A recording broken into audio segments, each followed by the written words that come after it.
नमस्कार, जनवार्तामध्ये आपल्या सर्वांचं स्वागत। सर्वप्रथम पाहूया ठळक बातम्या।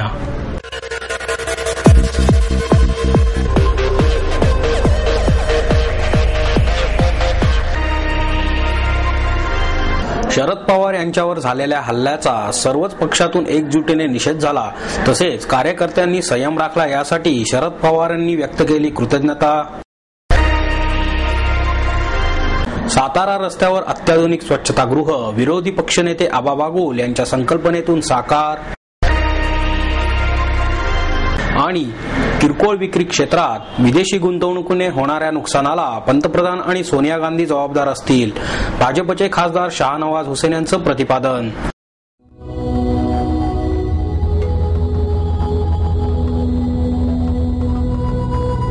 भृगु संहिता से जानिए आपके पिछले जन्म के बारे में, जानिए आपके इस जन्म के बारे में, जानिए आपके अगले जन्म के बारे में।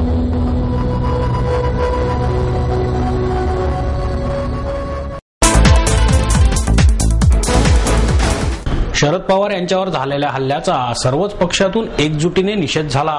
त्याचप्रमाणे कार्यकर्त्यांनी संयम राखला, यासाठी शरद पवारांनी कृतज्ञता व्यक्त केली। दिल्ली येथे 24 नोव्हेंबर रोजी झालेल्या हल्ल्यानंतर शरद पवार हे प्रथमच पुण्यात आले। त्याबद्दल राष्ट्रवादी काँग्रेसच्या वतीने गणेशखिंड रस्त्यावरील मोतीबाग येथे ढोल ताशाच्या गजरात आणि घोषणांच्या जल्लोषात त्यांचे स्वागत करण्यात आले। खासदार सुप्रिया सुळे, शहराध्यक्षा वंदना चव्हाण, महापौर मोहनसिंग राजपाल, आमदार बापू पाठारे, अनिल भोसले, प्रवक्ते अंकुश काकडे यांच्यासह नगरसेवक, पदाधिकारी आणि शेकडो कार्यकर्ते यावेळी उपस्थित होते। पवार म्हणाले, देशात कोट्यावधीची लोकसंख्या असताना त्यात एखादी घटना घडते, ती फार मनावर न घेता आपले काम सातत्याने सुरू ठेवावे। एखाद्या समाजाचा किंवा वर्गाचा हा हल्ला नव्हता, तर तो व्यक्तिगत होता। हल्ल्यानंतर कार्यकर्त्यांच्या भावनांचा उद्रेक झाला, तरी त्याचा परिणाम सामान्य नागरिकांवर होऊ दिला नाही। कार्यकर्त्यांनी संयमाची भूमिका घेतली, याचे समाधानच वाटते। राज्यातील सर्व राजकीय पक्ष आणि दिल्लीतील नेत्यांनी या घटनेचा निषेध करून एकजूट दाखवली, ती भविष्यात कायम राहावी। येणारा काळ हा संघर्षाचा असून पुणे शहर आणि ग्रामीण भागात नागरिकांच्या पाठिंब्याने पक्षाला मजबूत करावे आणि एकजुटीच्या जोरावर निवडणुका लढवाव्यात, असे आवाहनही पवार यांनी यावेळी केले। सातारा रस्त्यावर अत्याधुनिक स्वच्छतागृह विरोधी पक्षनेते आबा बागुल यांच्या संकल्पनेतून साकारण्यात आले आहे। नॅपकिन, हँडवॉश, शॉवर यासारख्या सुविधा पुणेकरांना महापालिकेच्या स्वच्छतागृहात मिळणार आहेत। अशा प्रकारचे अत्याधुनिक स्वच्छतागृह विरोधी पक्षनेते आबा बागुल यांच्या संकल्पनेतून सातारा रस्त्यावर उभारण्यात आले आहे। सार्वजनिक स्वच्छतागृह म्हणले की दुर्गंधी आणि अस्वच्छतेचे चित्र आपल्या डोळ्यासमोर उभे राहते। मात्र या कल्पनेला छेद देत बागुल यांनी त्यांच्या वॉर्डमध्ये सातारा रस्त्यावरील पर्वती इंडस्ट्रियल इस्टेट येथे महिला आणि पुरुषांसाठी अत्याधुनिक स्वच्छतागृह उभारले आहे। नागरिकांच्या हस्ते सोमवारी या स्वच्छतागृहाचे उद्घाटन करण्यात आले। यावेळी माहिती देताना बागुल म्हणाले, शहरात सार्वजनिक स्वच्छतागृहांची कमतरता असल्याची ओरड होत आहे। सातारा रस्त्यावर बांधण्यात आलेल्या या स्वच्छतागृहामुळे या रस्त्यांवरून प्रवास करणाऱ्या प्रवाशांना त्याचा फायदा होईल। शॉवरमुळे नागरिकांना फ्रेश सुद्धा होता येणार आहे। या ठिकाणी 24 तास सुरक्षा व्यवस्था राहणार आहे। या स्वच्छतागृहासाठी 10 लाख रुपये खर्च झाला असून शहरात आणखी अशाच प्रकारची स्वच्छतागृहे उभारण्यात येणार आहेत। हे स्वच्छतागृह ठेकेदाराला चालवण्यास देण्यात आले असून त्यासाठी 2 रुपये एवढे शुल्क आकारण्यात येणार आहे। तसेच आगामी महापालिका निवडणुकीत प्रत्येक काँग्रेसच्या उमेदवाराला त्याच्या जाहीरनाम्यात 8 स्वच्छतागृहे उभारण्याचे बंधन घालण्यात येणार असल्याचे बागुल यांनी यावेळी सांगितले। पुणे शहरामध्ये महिलांच्या टॉयलेटचा प्रश्न कित्येक दिवस भेडसवत होता आणि याला कुठेतरी थोडासा विराम देण्याचं काम आज पुणे महानगरपालिकेच्या माध्यमातून या पर्वती इंडस्ट्री इस्टेटच्या समोर सातारा रोडला एक अत्याधुनिक पद्धतीचं आणि एक आगळं वेगळं असं आदिनाथ सोसायटी समोर असं एक आगळं वेगळं टॉयलेट बांधण्याचा प्रकल्प मी महानगरपालिकेतर्फे माझ्या वार्डात राबवला आहे। आज आपण पाहिलं असेल की अनेक दिवस वर्तमानपत्रातून अनेक सगळ्या माध्यमातून महिलांच्या टॉयलेटची चर्चा होत असते। तर शिवाजीनगरपासून तर कात्रजपर्यंत माझ्या माहितीप्रमाणे कुठेही लेडीजचं टॉयलेट नाही। एक फडगेट चौकात आहे पण ते पण अतिशय वाईट अवस्थेत आहे असं म्हटलं तरी वावगं ठरणार नाही. कारण एक चांगलं टॉयलेट ही काळाची गरज आहे आणि करण्यासाठी आम्ही एक हा अल्पसा प्रयत्न केला आहे. पुणे महानगरपालिकेच्या माध्यमातून जवळजवळ 10-10.5 लाख रुपये खर्च करून अत्यंत सोयीयुक्त असं लेडीज अँड जेंट्स टॉयलेट असं बांधलेलं आहे. त्याला आम्ही BOT पद्धतीवर चालवायला देणार आहोत की ज्याचा मेंटेनन्स अतिशय चांगल्या प्रकारे झाला पाहिजे. जास्तीत जास्त 2 रुपये चार्ज आम्ही करणार आहोत, पण त्या 2 रुपयामध्ये त्यांना नॅपकिनपासून संपूर्ण टॉयलेट सोपपासून सगळं स्वच्छतापासून सगळं त्यांना देणार आहोत. आणि महापालिका आयुक्तांना आम्ही एक चांगला प्रस्ताव दिला आहे की येणाऱ्या डेव्हलपमेंट प्लॅनमध्ये 5,000 चौरस फुटाच्या पुढचे प्लॉट जे असतील त्यांना प्रत्येकाला त्यांनी कंपल्सरी साईड मार्जिनमध्ये टॉयलेट बांधून द्यावं आणि जेणेकरून त्याचा काही मोबदला असेल TDR-द्वारे FSI-द्वारे तो त्यांना देण्यात यावा आणि त्यांनी त्याचा मेंटेनन्स करावा की जेणेकरून पुणे शहरामध्ये महिलांच्या टॉयलेटचा प्रश्न कायमचा मिटला जाईल. काँग्रेस पक्षाचा देखील अजेंड्यामध्ये आम्ही ही भूमिका मांडलेली आहे की प्रत्येक नगरसेवकाने आपल्या भागामध्ये किमान 5 तरी लेडीज टॉयलेट बांधावे.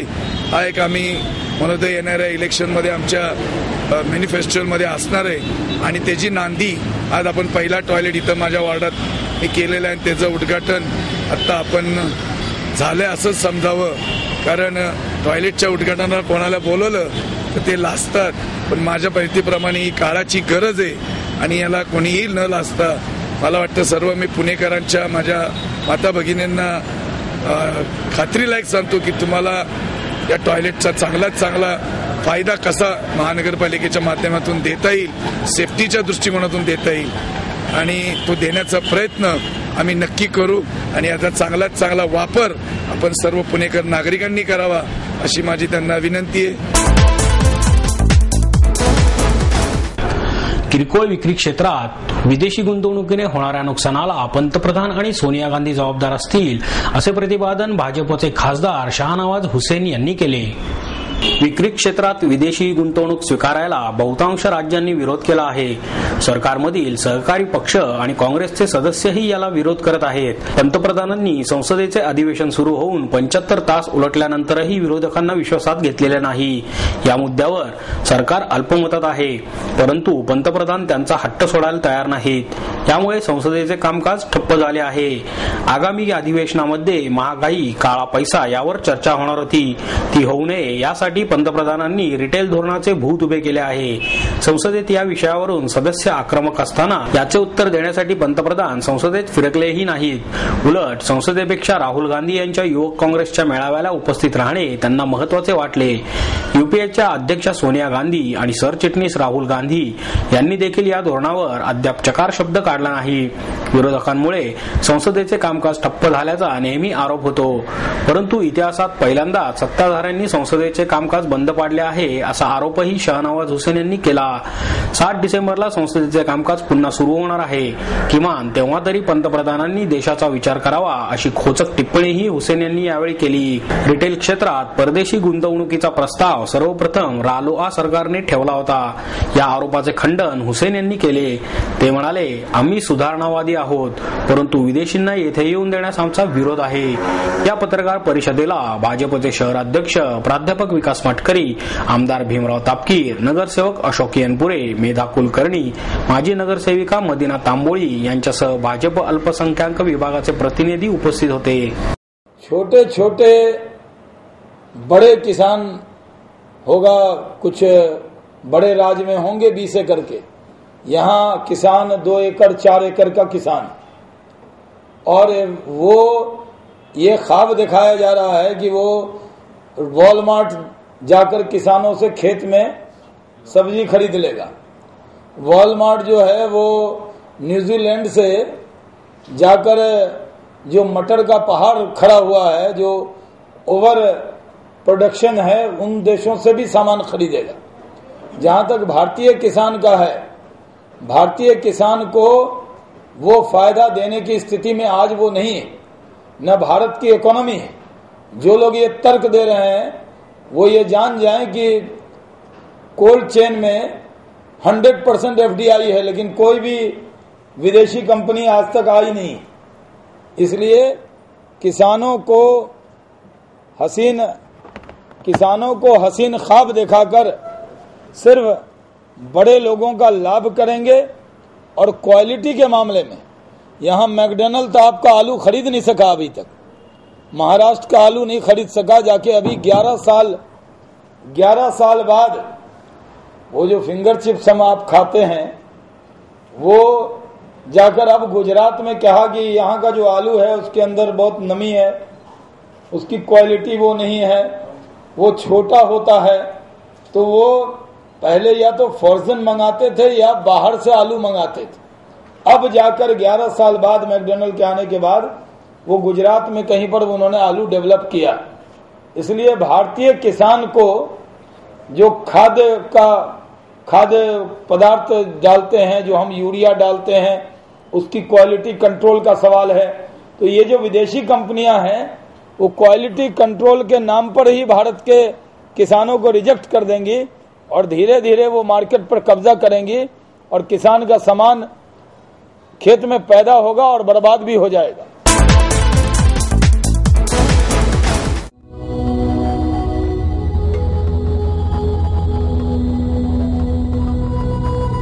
भृगु संहिता से जानिए आपके पिछले जन्म के बारे में, जानिए आपके इस जन्म के बारे में, जानिए आपके अगले जन्म के बारे में।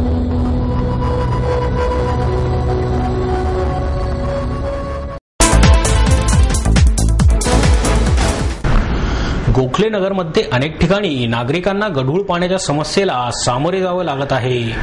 महापालिकेच्या स्थायी बैठकीत जिथे गणेश बिडकर सर्वांना 24/7 तत्वाखाली पुणेकरांना सतत पाणी उपलब्ध होण्याचे आश्वासन देत आहेत, तसेच निवडणुकीच्या तोंडावर पाण्याला मीटर लावण्याचे धोरण आखले जात असताना नागरिकांना कोणत्या प्रकारचे पाणी मिळणार यावर मात्र प्रशासनाचे मोठे प्रश्नचिन्हच आहे। गोखले नगरमधील नागरिकांना अशाच पाणी प्रश्नांना गेले 2 महिने सामोरे जावे लागत आहे। गोखले नगर वस्त्यांमध्ये गेल्या 2 महिन्यांपासून दूषित आणि गढूळ पाणी पुरवठा केला जात आहे। यामुळे अनेक नागरिक आजारी पडत आहेत। तसेच वारंवार येथील नगरसेवकांना याची सूचना दिली असली तरी त्यांची साधी दखलही घेतली जात नाही। त्याचप्रमाणे येथील नागरिक जरी स्वनिधीतून हे काम करण्यास तयार असले तरी प्रशासन त्याला विरोध करत आहे। अशावेळी नेमके काय करायचे असा प्रश्न नागरिकांनी उपस्थित केला आहे।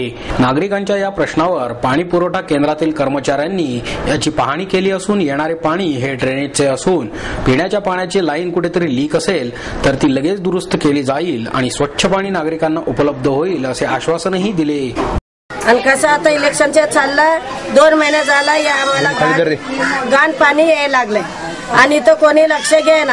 आणि नगरसेवकला सांगितलं तरी पण तो येऊन मी करतो म्हणला तरी पण तो काय इथं येऊन करा ना आणि दुसरे लोक काम करतात तर त्यांना बी करून द्या ना नगरसेवक। आणि आज आम्ही गोरगरीब नागरिक लोक हे पाणी पिऊन का आम्ही राहायचं का मरायचं त्याचा जबाबदार काय झालं सांगा मला। म्हणजे पाणी पिऊन तर आजार पण असं तर माझा नातू पडलेला आजार, नातू पडलेला वडोडीत 2 इथं 15 दिवस होतो तो आजारी आणि बेडेकरची इथं त्याला चालू आहे औषध पाणी। कसलं पाणी येते हे पाणी पिऊन हे कशाचं पाणी येतं काय म्हणे नळाला 2 महिने झालं पाणी चेंबरचं लेन गटरचं हे कोणी लक्ष घे ना। आणि कसं हे चालेल 2 महिने झाला इलेक्शनचं कसं झालं होतं तसं तिकडं लक्ष कोणी दे ना। फक्त म्हणतात आम्हाला मदत टाकायला या, घरी येऊन पाय सत्रोळा पडतात। पॉप्युलर प्रकाशनच्या वतीने लेखक मकरंद साठे यांच्या मराठी रंगभूमीच्या 30 रात्री या 3 खंडात्मक ग्रंथाचे प्रकाशन करण्यात आले। यावेळी बोलताना साठे म्हणाले, इतिहास हा भविष्यासाठी वर्तमानकालीन असतो। आतापर्यंत मराठी नाटकांच्या सूची तयार झाल्या पण सामाजिक आणि राजकीय इतिहास नाही। त्यामुळे मराठी रंगभूमीच्या 30 रात्री या 3 खंडांचा व्यापक ग्रंथ तयार झाला आहे। मी कोण आहे याचा वेध ललित लेखनातून घेत होतो। साहित्य हे चांगलेच असते पण तरीही चांगलं साहित्य कशाला म्हणावे याचा वेध घेण्याचा प्रयत्न केला आहे। रंगभूमीवरील मेळे अगदी कामगार रंगभूमीपासून ते दलित रंगभूमीवरच्या सर्व नाटक नाटकांचे संशोधन या ग्रंथांच्या निमित्ताने घेण्यात आले आहे. बऱ्याचदा कालखंडातील व्यामिश्रता आणि गोंधळ यात गल्लत होते, तो टाळण्याचा प्रयत्न या ग्रंथाच्या रूपाने करण्यात आला आहे असेही त्यांनी यावेळी सांगितले. मराठी रंगभूमीच्या 30 रात्री या खंडातील निवडक 25 पानांचे वाचन अभिनेते अतुल पेठे, ज्योती सुभाष, पर्ण पेठे, गजानन परांजपे, ओमकार पटवर्धन यांनी केले. वॉकिंग प्लाझा आणि पथारीवाले व्यावसायिक या विषयावर महापालिकेत चर्चा झाली, परंतु उपाय न निघाल्याने मनपावर 7 डिसेंबरला मोर्चा काढण्यात येणार आहे. याविषयी अधिक माहिती देताना शिवराय विचार पथारी संघटनेचे अध्यक्ष रवींद्र माळवतकर म्हणाले, लक्ष्मी रोडवरील बेलबाग चौक ते भानुविलास चौकापर्यंतच्या पथारीवाल्यांना दिनांक 6 नोव्हेंबर ते 6 डिसेंबर असे 1 महिना बंद करण्यात आले आहे. मनपा आणि पोलीस प्रशासनाने धंद बंद केल्यामुळे पथारीवाल्यांची लक्ष्मी आटून उपासमार चालू आहे. येथील पथारीवाले हे गेल्या 60 वर्षांपासून व्यवसाय करणारे आहेत आणि स्थानिक दुकानदाराचा 50% व्यवसाय कमी झाला आहे. सकाळी 10:30 वाजता होणारे भवानीचे ग्राहक दुपारी 1:30 वाजता होत आहे. तसेच 20% कामगार कपात झाली आहे. हे घडले सगळे वॉकिंग प्लाझामुळे. हा वॉकिंग प्लाझा नव्हे तर हा माणसांना देशोधडीला लावण्याचा रस्ता झाला आहे असे सांगून ते पुढे म्हणाले, नगरकर तालमी चौकातील लाल सिग्नल लागल्यानंतर पुन्हा गेस्ट हाऊस पर्यंत ट्रॅफिक जाम होते. पीएमटी वाल्यांना ड्रायव्हिंगचा त्रास होतो. पूर्वी मोठे टेम्पो थांबला तरीही रहदारी सुरळीत राहायची. आता लावलेल्या बॅरिकेड्समुळे रिक्षा जरी थांबली तरी ट्रॅफिक जाम होत आहे. हे सर्व टाळून पादचाऱ्यांची सोय होण्यासाठी आम्ही संघटनेतर्फे 15 नोव्हेंबर रोजी मनपा आयुक्त, अतिक्रमण प्रमुख उपायुक्त, मनपा नगर रचना अभियंता, डीसीपी वाहतूक विभाग यांना लेखी निवेदन देऊन आम्ही आमच्यावर निवेदनात दिलेली 10 बंधने घालून घेऊन पादचाऱ्यांची सोय करीत आहोत.